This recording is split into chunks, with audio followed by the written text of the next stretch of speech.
Taking a simple pill, it's real, and it may soon be possible for humans. Doctors finding a compound in red wine that could slow the aging process. So how does it work? Joining us now, Fox News medical contributor Dr. Jennifer Ashton. Good morning, Doc. Good morning, Megan. All right, so we knew that red wine was good for us. They told us that many times, good for your heart, etc. But it can slow the aging process. It can add years to your life. Right, so this is potentially really exciting if you think about it. I mean, some people might not want to extend their life by 20 years into old age, but most people probably would.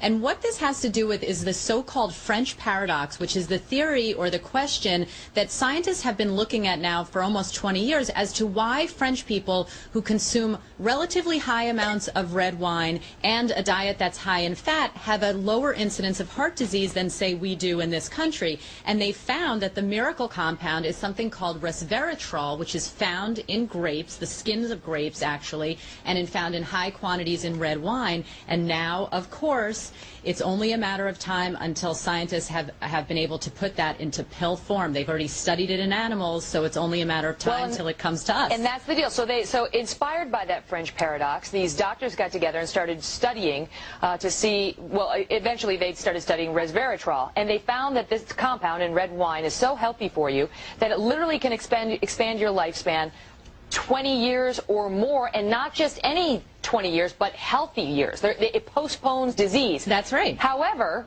if you were just to drink red wine and forget the pill, you'd have to drink 1,000 bottles a day. Right, and let's be clear, we're not recommending that, obviously. That does not expand your lifespan. No, it doesn't. But of course, they're going to put it in much more concentrated form when they are able to put it in a pill for human consumption.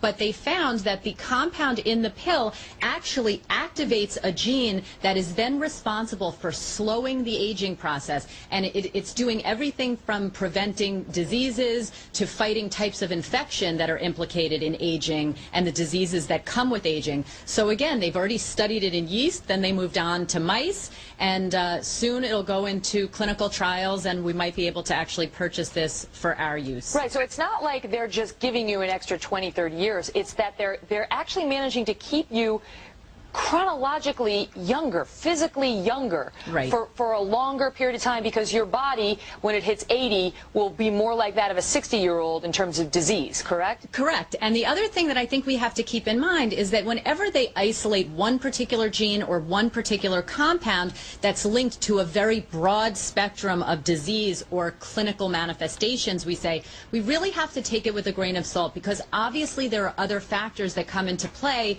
like our genetic or family history, that are incredibly important when you talk about how we are all going to age. So this is one piece of the puzzle. It's still a long ways off, but you better believe the pharmaceutical companies are looking at how soon they can get it into pill form. This would be huge. This really would be fountain of youth in a pill, wouldn't it? As I said, one piece of the puzzle, but a very, very important one. It's really incredible that it's working on the mice. Yeah. And they're saying that right now the only thing that exists that's anything like it are these extreme calorie restriction diets that some people go on to try to prolong their lifespans. That works as well. But absolutely. If you want to eat, go ahead and do that and wait for the pill. Well, remember, I always say if something sounds too good to be true, sometimes it can be. And the other interesting thing we can't forget is that, the French are kind of known for their joie de vivre, or love of living. And, part of what you enjoy when you sip a glass of red wine with your friends is the whole social interaction. So we don't want to lose track of that. We want to keep our minds and our social lives as healthy as our cells inside our body. Good call. Plus, if we can get 4 months of vacation a year like they have, I'm sure we're going to be really happy. Can't hurt. Dr. Jennifer Ashton, thank you.